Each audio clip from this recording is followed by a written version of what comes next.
The salt-kissed air of Bournemouth Beach carried a deceptive calm that made evening in 2024. The sun dipped low, painting the sky in hues of amber and crimson, while the waves whispered secrets to the shore. Amy Louise Gray, 34, sat cross-legged on the pebble beach, her laughter mingling with the crackle of a small fire she shared with her friend Leanne Miles. The two women, bathed in the fire's glow, were unaware that their lives were about to collide with darkness that had been festering for years, a darkness named Nazen Suddy. Amy was a beacon in her quiet seaside town of Poole, England, born and raised under the watchful eye of her mother Sharon, and alongside her brothers, Amy's infectious laugh and boundless energy made her a local treasure. Sharon often said her daughter was a kaleidoscope of kindness, humor, and spirit, a woman who lit up rooms and lives. After school, Amy carved a path at Barclays Bank, but her heart belonged to her family and her passions. She fell deeply in love with Sean, a woman who became her wife, and together they welcomed a daughter, a tiny spark of joy who anchored their world. Amy's devotion as a mother was matched only by her love for sports. She coached a local women's football team, her whistle a rallying cry, her encouragement a lifeline for young athletes. In 2024, she'd won an award for her community work, a testament to her unyielding spirit. Friends said she was happier than ever, her future a bright horizon, but horizons can hide storms. Nazen Suddy, 21, was a storm in human form. Born in 2003, his early years were shrouded in mystery, his country of origin a question mark, his childhood a patchwork of displacement. Raised in a Buddhist household in South London, Nazen was an outsider from the start. Schoolmates branded him a misfit, his awkwardness a barrier to friendship. He had no girlfriend, no close allies, only a gnawing sense of inadequacy that clung to him like damp fog. In the classroom, his behavior raised red flags. He'd sneer that women were weak, unfit for roles like policing, his words dripping with contempt. By the time he enrolled in a criminology course at Greenwich University, his fascination with crime had morphed into something sinister. Classmates whispered about his off-topic questions, probing about self-defense claims and murder cases, the lifespan of DNA evidence, the mechanics of police investigations. He didn't just study crime. He seemed to idolize it, always siding with the criminal in debates, his eyes gleaming with disturbing curiosity. Nazen's obsession deepened in lecture halls, where he'd watch graphic content on his phone, oblivious to the discomfort of those around him. His peers pulled away, leaving him in a self-made prison of isolation. Resentment festered, particularly toward women, whom he blamed for his rejection. The tipping point came during a chilling exchange with his lecturer. "How can I get away with murder?" he asked, his tone half joking, half probing. The lecturer, caught off guard, laughed it off, unaware that Nazen was already plotting. He peppered her with questions about forensics, DNA, police coordination across regions, and the logistics of evading capture.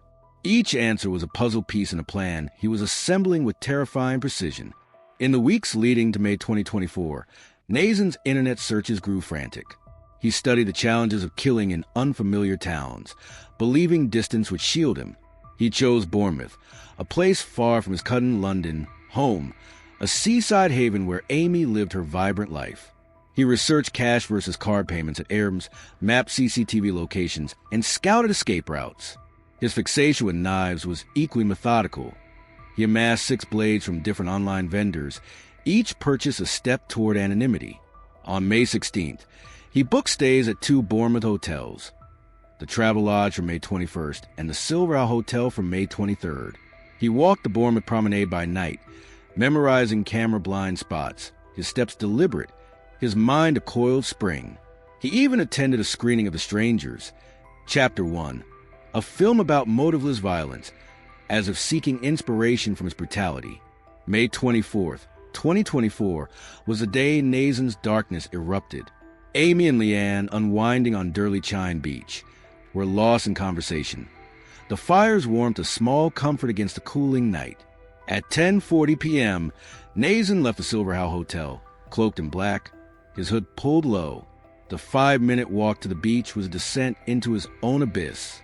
He patrolled the dimly lit footpath, his eyes locking onto the fire's glow. Amy and Leanne were alone, vulnerable, their laughter a stark contrast to the hatred simmering within him. He passed them once, then doubled back, his heart pounding with a perverse sense of power. This was his moment, he thought, a chance to seize control after a lifetime of rejection. Without warning, Nazen struck. He lunged at Leanne first, his knife flashing in the firelight, stabbing her with a ferocity that spoke of years of pent-up rage. Amy, ever the protector, leapt to her feet, screaming at him to stop. Her bravery was a spark in the dark, but it drew his attention. As Leanne crumpled, Amy ran, her instinct screaming survival. Nazen pursued, his blade finding her chest, shoulder, arm. 10 wounds in all, each a brutal theft of her life. Her screams pierced the night, a final plea that would haunt Bournemouth shores. Leanne, bloodied and gasping, her lung punctured, staggered toward the promenade, hurled to live defying her injuries. Nazen chased her, his knife slashing at her back, delivering 20 more wounds. Yet Leanne outran him, her resilience a quiet triumph against the savagery. Emergency services arrived swiftly, but Amy's injuries were beyond saving. Paramedics fought to stabilize her, but she was pronounced dead on the beach, her blood seeping into the pebbles. Leanne miraculously survived, rushed to a hospital where doctors battled to save her. Nazen fled into the night, discarding his knife and clothes, evidence that would never be found. He stayed in Bournemouth another night, scouring news reports, reveling in his perceived triumph. He believed he'd committed the perfect crime. The investigation was relentless. Bournemouth's police, shaken by the brutality, made Amy's murder their top priority. CCTV footage captured a hooded figure stalking the beach, approaching the victims and fleeing. Gate specialists analyzed his walk, tracing him through blurry footage to a convenience store where he'd used his bank card. High-resolution cameras revealed his face, his name, his arrogance. Within 4 days, on May 20th, 2024, armed police stormed his mother's Cutton home. "Walk backwards. Get on your knees," they barked. Nazen complied, his face a mask of calm defiance, his silence a calculated ploy. In custody, Nazen's arrogance was palpable. He claimed the CCTV evidence was circumstantial, that he had no motive. His no comment responses frustrated detectives. But the evidence was damning. A search of his mother's home uncovered knives and an axe, though none matched the murder weapon. His refusal to unlock his phone only tightened the noose. Charged with Amy's murder and Leanne's attempted murder, Nazen initially rejected legal counsel, convinced he could outsmart the system, even with representation. He remained aloof, his superiority a shield. The trial, beginning November 25th, 2024, was a spectacle of contrasts. The prosecution painted Nazen as a predator, his months of planning laid bare. Internet searches about killing in distant towns, Bournemouth's beach terrain, police forensics. His criminology studies were weaponized against him. His questions about DNA and police coordination now chillingly prophetic. The prosecution argued his hatred of women, rooted in rejection, drove the attack, a motiveless slaughter born of rage. They revealed his post-attack obsession, tracking news reports, even asking a female prison officer about media coverage while making lewd gestures, a twisted bid for infamy. The defense grasped at straws, claiming Nazen's clean record and possible undiagnosed autism explained his actions. They pointed to his late admission of guilt to a psychiatrist, spinning it as remorse. But the jury saw through the facade. Nazen's cold demeanor, his refusal to unlock his phone, his lack of genuine regret, all pointed to a man who reveled in his crime. On March 28, 2025, he was sentenced to life with a minimum of 39 years, a rare and heavy term in the UK.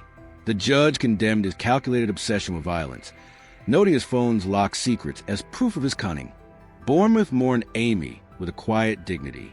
At sunset, her wife Sean and their daughter scattered rose petals into the sea, a poignant farewell. Sharon, her mother, spoke of a heart forever broken, a life dimmed too soon. The football club Amy coached released a video tribute, Our Coach, Our Friend, a montage of her laughter and legacy. Amy's light endures, a stark contrast to Nazen's fading shadow, his name destined for obscurity. Yet the case stirred controversy. Nazen's defense sparked outrage by invoking autism without evidence. prompting debates about mental health stigma and its misuse in court. Feminist groups decried the attack as a symptom of rampant misogyny, pointing to Nazen's hateful rhetoric as a warning ignored. Online forums buzzed with conspiracy theories. Some claimed Nazen was part of a larger network. Others questioned police surveillance in Bournemouth. The community grappled with its safety. The beach now a place of grief rather than solace. Amy's story, though, remains one of courage, love, and a life stolen by a darkness that could not dim her legacy.